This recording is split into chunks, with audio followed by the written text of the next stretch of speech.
आप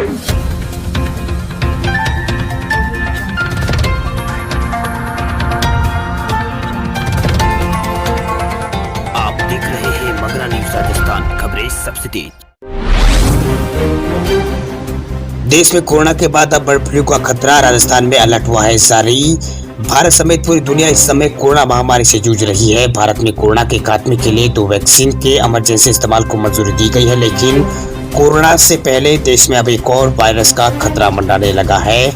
राजस्थान समेत देश के कई राज्यों में बर्ड फ्लू के लक्षण देखने को मिल रहे हैं। इसे लेकर राजस्थान में अलर्ट जारी कर दिया गया है। राजस्थान के झालावाड़ जिले में बड़ी संख्या में कौवे मरे हुए पाए गए हैं। जांच में कौवों में बर्ड फ्लू की पुष्टि होने के बाद अलर्ट यहाँ पर जारी कर दिया गया है। राज्य के पशुपालन विभाग ने कंट्रोल रूम तैयार करके हालात की निगरानी करना शुरू कर दी है और आगे की जांच के लिए झालावाड़ जिले में एक टीम भी यहाँ पर भेजी गई है।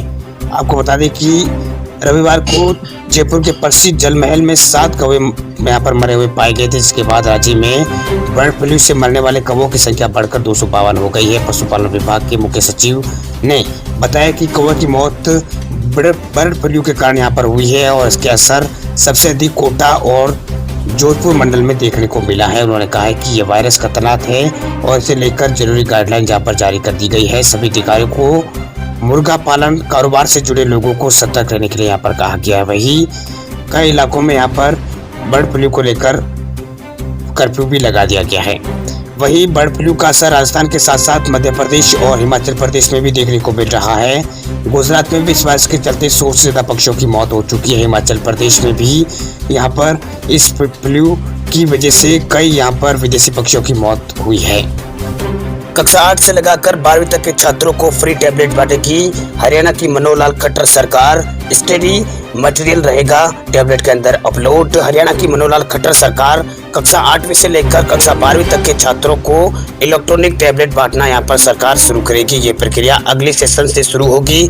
करीब 8,20,000 के आसपास छात्रों को यहाँ पर टैबलेट बांटे जाएंगे। वही सोमवार को सरकार की तरफ से ये घोषणा की गई है। सरकार की ये कोशिश है कि छात्र स्कूल के साथ साथ बाहर यानी घरों पर भी पढ़ाई में टेक्नोलॉजी का मदद दे सके। इसके लिए सरकार ने ये योजना बनाई है। वह सरकार की तरफ से ये जानकारी दी गई है कि इन टैबलेटों में छात्रों के लिए सारी स्टडी मटेरियल और किताबें पहले से ही अपलोड होगी, ताकि छात्रों की दिलचस्पी को बढ़ाया जा सके और ऑनलाइन पढ़ाई में मदद मिले।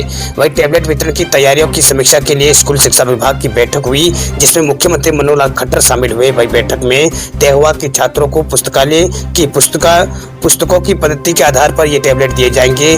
10वीं और 12वीं की परीक्षा के बाद उन्हें ये टैबलेट यहाँ पर लौटाना होगा। वही अधिकारियों का कहना है कि इन टैबलेटों के जरिए छात्रों को अधिकतम स्तर की शिक्षा मुहैया कराना सरकार का लक्ष्य है। ये टैबलेट फ्री प्रीलोडेड ई कंटेंट जैसे अवसर ऐप, ऑनलाइन कंटेंट और PDF बुक्स और QR कोडेड और NCERT कंटेंट और यहाँ पर दीक्षा ऑनलाइन शिक्षा कंटेंट और YouTube वीडियोस और शिक्षकों द्वारा तैयार किए गए प्रश्न और शिक्षक द्वारा तैयार प्रश्न बैंक और प्रतियोगी परीक्षाओं के लिए तैयार सामग्री से ये लैस से टैबलेट होंगे। राजस्थान में 18 जनवरी से खुलेंगे स्कूल और कॉलेज, मुख्यमंत्री अशोक गहलोत ने की है घोषणा। राजस्थान में कोरोना वायरस के संक्रमण के मामलों में लगातार आ रही कमी के बाद राज्य के मुख्यमंत्री अशोक गहलोत ने अब राजस्थान में स्कूल और कॉलेजों को फिर से शुरू करने का फैसला यहाँ पर किया है। मंगलवार शाम को समीक्षा बैठक के बाद मुख्यमंत्री अशोक गहलोत ने घोषणा की है कि 18 जनवरी से राजस्थान में स्कूल और कॉलेज फिर से खुलेंगे। इससे पहले 11 जनवरी को वैक्सीनेशन प्रक्रिया के कारण मेडिकल कॉलेज, डेंटल कॉलेज और नर्सिंग कॉलेज एवं पैरामेडिकल कॉलेज 11 जनवरी से इनको खोलने का आदेश यहाँ पर मुख्यमंत्री अशोक गहलोत ने दिया है। मुख्यमंत्री अशोक गहलोत ने कहा है कि बेहतरीन प्रबंधन और प्रदेशवासियों के सहयोग से राजस्थान में कोरोना की स्थिति काफी नियंत्रण में है। रिकवरी डेटा बढ़कर सर्वाधिक 96.31% हो गया है। कुछ जिलों में पॉजिटिव केस शून्य के साथ अन्य जिलों में स्थिति बेहतर है। इसे देखते हुए स्कूलों में 9वीं से 12वीं तक की कक्षाएं और विश्वविद्यालय और महाविद्यालयों में अंतिम वर्ष की कक्षाएं और कोचिंग सेंटर और सरकारी परीक्षा संस्थानों को 18 जनवरी से खोले जाने का निर्देश यहाँ पर मुख्यमंत्री अशोक गहलोत ने दिया है। साथ ही वैक्सीनेशन प्रक्रिया के कारण मेडिकल कॉलेज और डेंटल कॉलेज और नर्सिंग कॉलेज एवं पैरामेडिकल कॉलेज 11 जनवरी से खोलने का यहाँ पर निर्देश मुख्यमंत्री अशोक गहलोत ने दिया है। वही इन सभी शिक्षण संस्थानों में प्रत्येक कक्षा में कुल क्षमता का 50% उपस्थिति प्रथम दिन और शेष 50% उपस्थिति दूसरे दिन यहाँ पर रहेगी। वहीं ट्विटर पर सीएम अशोक गहलोत ने कहा है कि शिक्षकों को संक्रमण के रोकथाम के लिए स्वास्थ्य विभाग द्वारा जारी किए गए स्वास्थ्य विभाग द्वारा जरूरी परीक्षण यहाँ पर दिया जाएगा। सभी संस्थानों में सोशल डिस्टेंसिंग और मास्क सहित सभी अन्य हेल्थ प्रोटोकॉल का पूरा ध्यान रखा जाए तथा इसके संचालन केंद्र के दिशा निर्देश और SOP के तहत किया जाना सुनिश्चित करने के निर्देश यहाँ पर मुख्यमंत्री अशोक गहलोत ने दिए हैं। वहीं प्रदेश में कोरोना की रफ्तार भले ही थम गई हो, लेकिन राज्य सरकार ने 2 दिन पहले कोविड-19 को लेकर पहले की तरह लागू अपने आदेश को यहाँ पर जारी रखने के निर्देश दिए हैं। शनिवार को राज्य सरकार की ओर से कोरोना संबंधी नई गाइडलाइन जारी की गई थी। इस गाइडलाइन में राज्य सरकार ने दिसंबर में यहाँ पर ये गाइडलाइन राज्य में जो दिसंबर में गाइडलाइन जारी की गई थी उसको 15 जनवरी तक यथावत रखने की बात यहाँ पर राज्य सरकार की ओर से कही गई थी। असम सरकार की पहल, लड़कियों को स्कूल जाने पर सरकार 100 रुपए रोजाना देगी। फरवरी से लागू होगी असम में ये योजना। स्कूलों में बालिकाओं की भागीदारी बढ़ाने के लिए असम सरकार ने रोजाना स्कूल जाने वाली बच्चियों को 100 रुपए प्रतिदिन देने की घोषणा की है। सरकार की स्पेशलिस्ट ने सोशल मीडिया पर यहाँ पर सरकार की काफी सराहना हो रही है। असम के शिक्षा मंत्री अमित बिस्वा के अनुसार बच्ची को कक्षा में भागीदारी लाने पर रोजाना 100 रुपए दिया जाएगा। बिस्वा ने कहा है कि ये कदम सरकार लड़कियों को अधिक से अधिक शिक्षित करने के लिए उठा रही है ताकि साक्षरता दर को ऊपर की तरफ लाया जाए। वही शिक्षा मंत्री ने आगे बताया कि वर्तमान महीने के अंत तक 100 रुपए प्रतिदिन की योजना यहाँ पर शुरू की जाएगी। यही नहीं, राज्य सरकार 12वीं बोर्ड के अंदर यहाँ पर प्रथम श्रेणी पास होने वाली छात्राओं को प्रज्ञान भारती योजना के तहत 22,000 रुपया का यहाँ पर 2 पहिया वाहन यहाँ पर सरकार वितरित कर रही है। शिक्षा मंत्री अमित बिस्वा ने कहा है कि राज्य बोर्ड से प्रथम श्रेणी उत्तीर्ण हुई सभी बालिकाओं को सरकार की तरफ से स्कूटर मुहैया कराएगी। सरकार वही 2018 और 19 में प्रथम श्रेणी में कक्षा 12वीं की यहाँ पर कक्षा 12वीं में यहाँ पर प्रथम श्रेणी उत्तीर्ण करने वाली सभी छात्राओं को यहाँ पर स्कूटर प्रदान किए जाएंगे। उन्होंने कहा कि बालिका किताबों और अध्ययन की अन्य सामग्री खरीद सके, इसके लिए भी यहाँ पर छात्राओं के बैंक अकाउंट में यहाँ पर 1500 से 2000 रुपए की राशि यहाँ पर साल के अंत तक जमा कर दी जाएगी। आपको बता दें कि इस योजना पर 144.30 करोड़ रुपए सरकार के खर्च होंगे। सरकार ये वित्तीय प्रोत्साहन योजना पिछले साल से ही शुरू करने वाली थी, लेकिन कोरोना महामारी के कारण सरकार इस योजना को शुरू नहीं कर पाई। अब सरकार इसे 2021 में तत्काल प्रभाव से शुरू करने जा रही है। आपको बता दें कि साल 2011 की जनगणना के अनुसार असम की साक्षरता दर 72.19% थी। वहीं लड़कियों की बात करें तो लड़कियों की साक्षरता यहाँ पर 66.27% है। लड़कियों की तुलना में लड़के अधिक स्कूल जाते हैं। यहाँ पर 77.85% लड़के शिक्षित है। पश्चिम बंगाल की मुख्यमंत्री ममता बनर्जी का बड़ा ऐलान, बंगाल के किसानों को भी मिलेगा प्रधानमंत्री किसान सम्मान निधि योजना का लाभ। केंद्र सरकार की महत्वाकांक्षी योजना प्रधानमंत्री किसान सम्मान निधि योजना अब पश्चिम बंगाल में भी शुरू होने जा रही है। पश्चिम बंगाल की मुख्यमंत्री ममता बनर्जी ने इसकी घोषणा की है। वही इस योजना का ऐलान करते हुए ममता बनर्जी ने कहा है कि इस योजना को लागू किए जाने से राज्य सरकार को कोई इस पे दिक्कत नहीं है। उन्होंने केंद्र से ऐसे लोगों का ब्यौरा मांगा है जिन्होंने वेबसाइट के जरिए खुद का रजिस्ट्रेशन कराया है।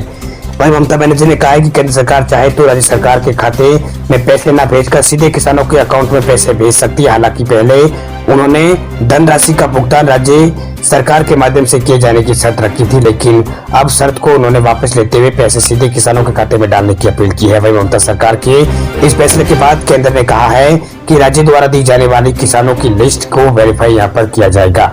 आपको बता दें कि पीएम किसान सम्मान निधि योजना के तहत अब तक भारत में 11 करोड़ 4 लाख किसानों का रजिस्ट्रेशन किया जा चुका है। इस योजना के तहत इससे पहले 10 करोड़ 59 लाख किसानों को 96,000 करोड़ से ज्यादा की राशि उनके बैंक खाते में पहुंचा दी गई है। इस योजना का सालाना बजट 75,000 करोड़ रुपए है। आपको बता दें कि पीएम किसान सम्मान निधि योजना के तहत सरकार किसानों के बैंक खाते में हर साल 6,000 रुपए जमा करती है। ये योजना पहले पश्चिम बंगाल में लागू नहीं थी। अब बात करें देश भर के कोरोना आंकड़ों की तो 6 महीने बाद भारत में आए हैं सबसे कम मरीज। देश में अब तक करीब 1.5 लाख मरीजों के हो चुके हैं कोरोना के कारण मौत। वही 1 करोड़ के आसपास लोग हो चुके हैं कोरोना से ठीक। भारत में कोरोना वैक्सीन का काम शुरू होने से पहले ही नए केसों में गिरावट यहाँ पर दर्ज हो गई है। बीते दिन भारत में अमेरिका, ब्रिटेन, रूस और ब्राजील से भी कम कोरोना के केस आए हैं। वही देश में 6 महीने बाद सबसे कम कोरोना के केस आए हैं और लगातार दूसरे दिन 17,000 से कम केस यहाँ पर भारत में मिले हैं। वहीं पिछले 24 घंटों के दौरान देश में 16,375 कोरोना संक्रमित मरीज मिले हैं। वहीं 201 लोगों को इस दौरान कोरोना के कारण 24 घंटों में मौत हुई है। फिलहाल अच्छी बात यह है कि देश में बीते 24 घंटों में 29,091 मरीज कोरोना से ठीक भी हुए। स्वास्थ्य मंत्रालय की ओर से जारी किए गए ताजा आंकड़ों के अनुसार भारत में कोरोना के कुल मामलों की संख्या बढ़कर 1,03,56,000 हो गई है। इनमें अब तक भारत में 1,49,805 लोगों की कोरोना के कारण मौत हो चुकी है। वही देश में कुल एक्टिव केस घटकर 2,31,000 पर आ गए हैं। अब तक कुल 99,75,000 लोग कोरोना को मात देकर भारत में ठीक हो चुके हैं। वही भारतीय चिकित्सा अनुसंधान परिषद यानी आईसीएमआर के मुताबिक देश में कल तक कोरोना वायरस के कुल 17,65,00,000 कोरोना के सैंपल टेस्ट किए गए थे, जिनमें 8,96,000 कोरोना के टेस्ट कल किए गए थे।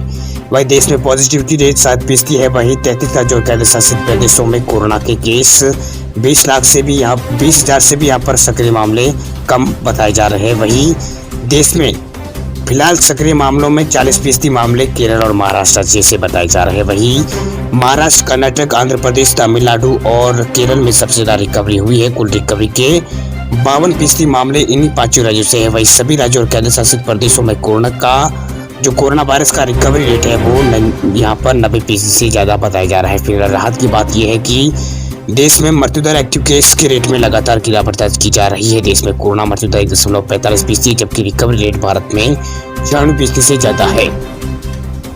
वही भारत में एक्टिव केस 2.5% से भी कम बचे हैं। सबसे ज़्यादा एक्टिव केस महाराष्ट्र राज्य में है। एक्टिव केसों के मामले में भारत में दुनिया का 10वां स्थान है। वही कोरोना संक्रमितों के हिसाब से भारत दुनिया का दूसरा सबसे प्रभावित देश कोरोना का बन चुका है। वही रिकवरी दुनिया में अमेरिका के बाद यहाँ पर भारत में सबसे ज़्यादा हुई है। वही मौतों के मामले में अमेरिका और ब्राजील के बाद भारत का तीसरा नंबर यहाँ पर आता है। वही देश के कई राज्यों में यहाँ पर कोरोना के मामलों में कमी देखी गई है। गुजरात और राजस्थान और दिल्ली में यहाँ पर कोरोना के मामलों में अब गिरावट यहाँ पर आई है। राजस्थान में पिछले 24 घंटों में 500 से कम केस सामने आए, तो दिल्ली में भी कोरोना के पिछले 24 घंटों में कोरोना से 500 से कम मामले यहाँ पर दिल्ली में सामने आए हैं। इसके बाद अलग अलग राज्यों में यहाँ पर कोरोना के मामलों में ज़बरदस्त यहाँ पर गिरावट दर्ज की जा रही है। राजस्थान में पिछले 24 घंटों में कोरोना का आंकड़ा 500 से नीचे रहा है।